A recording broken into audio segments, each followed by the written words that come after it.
Olá! Hoje a gente vai falar sobre ayahuasca, cogumelos mágicos, com foco especialmente nos benefícios terapêuticos dessas substâncias. Apresentando para quem ainda não conhece o canal, quem ainda não me conhece, meu objetivo é compartilhar conhecimento a respeito dos benefícios terapêuticos de substâncias psicodélicas. Então eu não estou aqui para recomendar o uso, para indicar o uso para ninguém. Também não quero ficar em termos muito técnicos, como se a gente estivesse em uma divulgação científica, porque eu quero falar com pessoas leigas. Eu quero falar com pessoas que estão cuidando da própria saúde mental e ainda não conhecem essa alternativa do uso de substâncias psicodélicas. Então a gente tem várias substâncias, hoje o foco principal vai ser falar um pouquinho de algumas diferenças de ayahuasca e os cogumelos. Quando a gente fala aqui em cogumelos, não é qualquer cogumelo, tá? São cogumelos mágicos, cogumelos que têm uma substância chamada psilocibina. Então, já vou começar com uma primeira diferença entre ayahuasca e cogumelos. A ayahuasca tem uma substância chamada DMT e os cogumelos psicodélicos, né, eles têm uma substância chamada psilocibina. O uso desses dois é algo muito antigo na sociedade, bem antigo mesmo, assim. Tem relatos de encontrarem cogumelos psicodélicos, né? Há mais ou menos 6.000 anos antes de Cristo, né? E os cogumelos eram chamados de carne de Deus por civilizações antigas, né? Enquanto a ayahuasca, que tem a substância DMT, pode ser chamado também, a palavra, né? Ayahuasca significa cipó dos mortos ou cipó dos espíritos.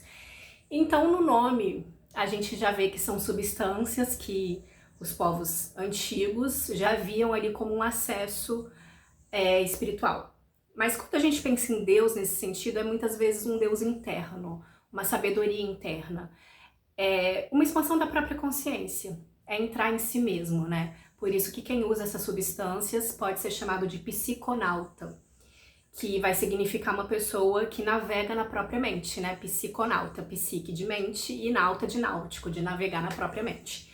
Então, um jeito de navegar na própria mente seria o uso de substâncias psicodélicas. A gente pode também meditar, pode fazer exercício de respiração, tem várias formas de ser um psiconauta, de navegar na própria mente, mas geralmente esse termo é usado muito em situações de uso de substância psicodélica.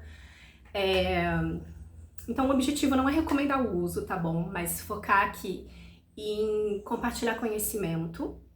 Quem tá chegando por agora tem o primeiro vídeo explicando bem, assim, de uma forma mais organizada, o foco terapêutico, mas os psicodélicos, eles podem ter 3 usos, que é o uso recreativo, então algumas pessoas usam em festas, para dançar, para se conectar, porque tem muito uma conexão de amor também, uma conexão com o próximo, com a natureza. Tem pessoas que vão usar em acampamentos, por conta própria, num sentido recreativo. Tem o uso religioso, espiritual, e aí tem grupos, né, rituais que fazem uso ali em conjunto, com música, com alguém orientando, com pessoas mais antigas conduzindo esse processo. E tem o uso terapêutico, então esses 3 usos, eles não são tão bem separados assim, tá? A gente pode ter uma mistura desses 3 efeitos, assim, né? Tanto o recreativo, quanto o terapêutico, quanto o espiritual. Então, o que acontece é que tem pessoas que usam por conta própria, alguns tipos, né, de psicodélicos, e podem levar essas experiências, insights e reflexões para a terapia. Porque é muito relatado por quem usa, quem já fez o uso, que dá uma sensação de ter feito, assim, anos de terapia em um dia. Mas tem pesquisas mostrando que o acompanhamento terapêutico ajuda que esses efeitos eles sejam mais profundos e mais duradouros. Porque são algumas horas, 6 horas mais ou menos ali nesse processo, que a mente expande muito, que você consegue ver coisas lados da sua mente, assim, ter clareza do passado, do presente, do futuro, dos seus sentimentos, dos seus pensamentos, vem bastante coisa, mas sem a terapia muita coisa pode ficar perdida, pode ficar só ali. Então, uso com acompanhamento terapêutico, que não precisa, às vezes, exatamente no momento do uso, tá? Existe essa diferença. Então, a gente tem a terapia assistida, psicodélica, e a terapia de integração psicodélica. A terapia assistida, ela tá sendo mais usada em estudos, né, ao longo de vários países, não só do Brasil. E aí costuma ter algumas conversas antes, ter o momento ali do uso da experiência acompanhado de profissionais e algum acompanhamento depois. Agora, a terapia de integração psicodélica, ela vem com um uso mais contínuo, uma terapia mais contínua, como uma terapia tradicional ali, uma vez por semana. Então, a pessoa pode fazer o uso recreativo, por conta própria, ou pode ir em rituais de ayahuasca, por exemplo, como uma busca espiritual ali da pessoa, religiosa daquela pessoa, mas essa pessoa pode ir semanalmente na terapia para poder integrar tudo que surge ali no lado emocional, mental, né, nesse processo, nesse caminho que é ali muito ritualístico. Então a gente tem algumas diferenças nessas duas substâncias. Eu decidi falar das duas porque eu acho que são um tanto mais conhecidas e eu também conheço um pouco melhor. Mas tem outros psicodélicos aí, a gente pode talvez trazer em outros vídeos, mas enfim, assunto para outras semanas. O termo alucinógeno é um termo que está caindo muito em desuso, para quem é da área, pelo menos assim, porque não é exatamente sobre alucinação. Com a ayahuasca é possível ter mirações, né? Ter visões ali, ter contatos espirituais, insights, reflexões, conversas, uma conexão espiritual. Com cogumelo, já é mais comum ter sinestesia, que é meio que uma mistura dos sentidos. Você pode ver a música, né? Você pode fechar os olhos e ver cores e formas por uma música, por exemplo. E então os termos principais, assim, que a gente tem hoje em dia são enteógenos ou psicodélicos. Enteógeno significa aquilo que gera a inspiração por um deus. Enteógeno é um tanto mais usado para ayahuasca. Psicodélico é o que manifesta o que está no espírito ou o que está na mente. Então a gente tem esses dois termos mais utilizados, tá bom? E como eu falei, psicodélicos são algo muito antigo na sociedade. A gente pode dividir mais ou menos em 3 ondas. A primeira onda psicodélica teria sido ali com povos originários de várias civilizações diferentes, tá bom? Tem relato de alguns tipos de psicodélicos em civilizações muito antigas e diferentes ao longo da história da humanidade. Seria essa a primeira onda. A segunda onda foi mais ou menos ali nos anos 50, que se estendeu um pouco, né? Que foram alguns cientistas tentando olhar mais para o lado químico, para o lado ali da substância. E aí as pesquisas ficaram paradas, em grande parte, por algumas décadas, mas voltaram já tem mais de 10 anos, já tem um bom tempo, que tem vários países pesquisando, que seria agora o que a gente está vivendo, que seria essa terceira onda psicodélica. Então, os cientistas não estão descobrindo nada, eles estão levando para o laboratório sabedorias muito antigas da sociedade, de várias sociedades.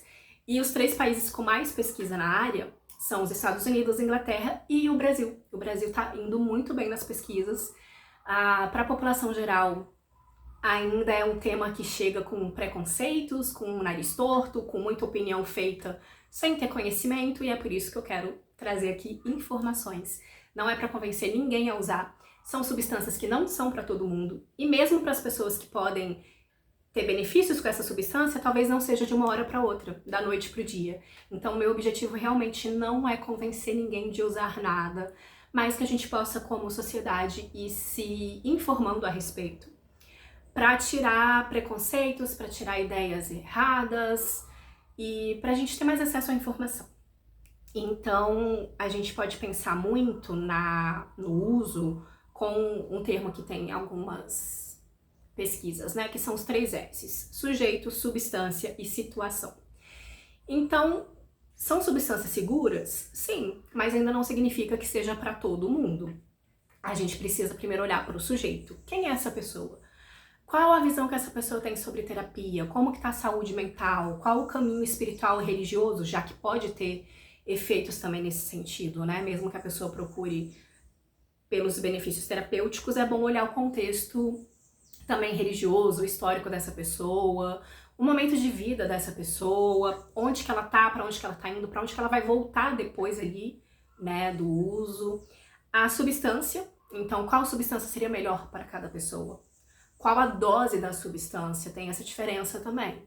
Então, por mais que sejam substâncias seguras, a gente precisa sempre individualizar, sempre olhar para cada pessoa de uma forma particular e cuidadosa. E aí o terceiro S é qual a situação de uso.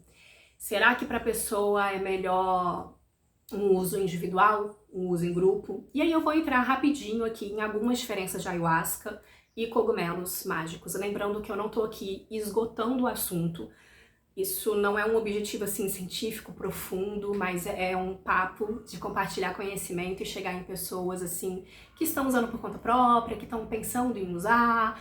Então, o contexto aqui não é esgotar o tema, tá? Mas com isso em mente, vamos ver algumas substâncias que a gente pode ter entre a ayahuasca e os cogumelos que tem psilocibina.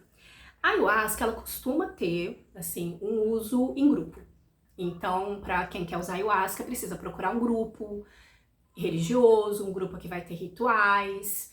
Então, costuma ter, às vezes, de dia, tem grupo que começa de noite, tem grupo que vai pedir um determinado tipo de roupa, uma cor de roupa, às vezes usa roupa branca. Aí precisa procurar esse contexto do grupo, se você tem uma afinidade com esse grupo. É bom sempre pesquisar também a confiança, se é um grupo antigo, relatos de pessoas que já participaram, e fica um alerta também de procurar histórias de abuso, tá? Porque infelizmente existe. E muitos grupos assim que juntam pessoas acaba acontecendo, não é pela ayahuasca, mas é um momento ali que a pessoa vai ficar um pouco vulnerável, né? Então procurem sempre se não existe algum relato de abuso em um espaço que você esteja procurando participar. Isso vale principalmente para as mulheres, mas para todo mundo. E eu não tô aqui querendo gerar alarde e contra a ayahuasca, tá, gente? Por favor. É uma substância que tem muito carinho, mas a gente precisa separar a substância de pessoas, de grupos. Existem relatos de abusos em diversos grupos da sociedade, isso não é único da ayahuasca. Mas a gente também não pode colocar um óculos cor-de-rosa e pensar que todo mundo que vai ali tá muito evoluído, tá muito amoroso, tá muito cuidadoso, porque são pessoas. Então é importante dar uma procurada, tá bom? Se o espaço é seguro, se não há relatos de abusos.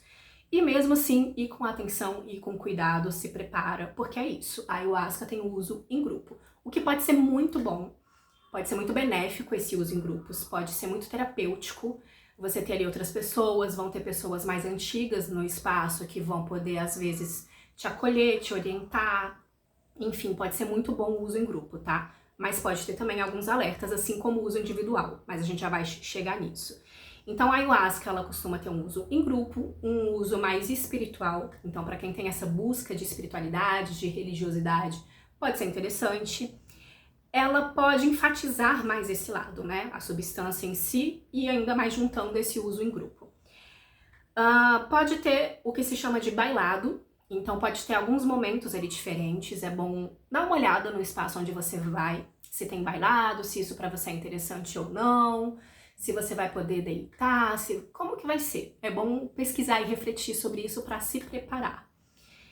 Pode ter palestra, geralmente tem música, né? Aí pode ser legal também ver como que vai ser a música, enfim, porque você não vai escolher, você vai estar ali em grupo, então você vai participar de todo um ritual organizado por outras pessoas. Então isso é mais característico da ayahuasca. Com os cogumelos, muitas pessoas costumam usar por conta própria, ou com um namorado, ou com um grupo pequeno de amigos. Então uma das diferenças é essa. Com o cogumelo você pode ter um uso individual, você pode ter mais autonomia, você pode criar o seu próprio momento. Então, se você não quer um uso muito religioso, se você não quer um uso muito ritualístico, você quer um foco mais terapêutico, você pode preparar o seu próprio momento, escolher suas próprias músicas, escolher o dia, preparar esse contexto. Claro que, de preferência, com acompanhamento terapêutico, com estudo, com pesquisa, com preparo. Não tô aqui orientando que ninguém saia comprando e usando por conta própria. Mas o que acontece para as pessoas que usam é que, na maioria dos casos, com ayahuasca, o uso é em grupo. Com cogumelos, o uso pode ser individual. Então você pode ter essa autonomia, você pode ter uma experiência mais individual, você pode ter um momento ali de mergulhar na sua própria mente, né? De ser um psiconauta, navegar na sua própria mente. Então algumas das diferenças são essas, mas lembrando que a substância é diferente, né? A ayahuasca tem DMT, os cogumelos mágicos têm psilocibina. Nos dois casos, a gente falou que de diferença, vamos falar de semelhança. Os dois casos, assim, pode durar mais ou menos, a experiência pode durar umas 6, 8 horas. Os efeitos depois pode vir por semanas, muitas vezes pro resto da vida. Vem ali um divisor de águas, né? Algo que muda uma chavinha na cabeça, na mente. Então, substâncias psicodélicas, elas mudam o cérebro, elas mudam a sua mente, elas fazem novas conexões neurais, trazem insights, trazem uma nova forma de ver o mundo, de olhar para si mesmo, de ressignificar o passado, de agir diferente, de poder mudar hábitos. Tem algumas substâncias sendo testadas até mesmo para vício. Os cogumelos, principalmente, estão sendo muito testados, pesquisados em casos de depressão resistente, né? Que são pessoas que têm depressão que não melhoram com tratamentos já tradicionais, convencionais. Então, para decidir realmente o uso, precisa de pesquisa, de acompanhamento, tá bom? Procure um psiquiatra, procure um terapeuta na área, não saia usando por conta própria. Não porque as substâncias sejam perigosas no sentido mais físico falando, mas até mesmo no sentido mental e emocional. Eu acho que um risco que existe é como se a pessoa fosse longe demais, rápido demais. Você dá um mergulho muito profundo na sua mente sem saber nadar, sem saber respirar, sabe? Então é bom ter esse cuidado. Que aí entra outra diferença também para os cogumelos, porque existe o que se chama de microdose, que é uma dose, assim, 1/10 de uma dose que seria inicial, que seria recreativa. Então, com cogumelos, a gente costuma ter doses, assim, entre 1 grama até 5 gramas, 5 gramas já sendo bastante, tá? Sendo uma dose chamada de heróica, uma dose realmente grande. Só que 1 grama, que seria uma dose inicial bem pequena ainda, a gente ainda vai abaixo disso e a gente tem doses de 100 miligramas, que aí é o que se chama de microdose. Então é mais seguro ainda, mais tranquilo, mais compassivo. É como você ir se acostumando ali a colocar o pezinho antes de mergulhar. Antes de pular e mergulhar na sua própria mente, você pode ir com esse cuidado com as microdoses. E também não tô aqui recomendando que ninguém saia usando, mas só para explicar que existem caminhos, que existem alternativas. Quando a gente está falando em terapia psicodélica, a gente precisa olhar para a substância, qual a dose, qual a situação. E aí eu quis trazer aqui um pouquinho das diferenças entre ayahuasca e cogumelos, porque eu acho que são substâncias um tanto mais acessíveis, mas a gente tem outras ainda. O SUS já está se abrindo para isso. Enfim, tem uma dica já de alguns documentários para assistir, que foi o vídeo, acho que da semana passada, se eu não me engano. Mas enfim, não, acho que tem mais 2 semanas. Deixem seus comentários ou dúvidas, me contem se deu para entender um tanto aí da diferença entre a ayahuasca e os cogumelos, e a gente se vê na próxima semana.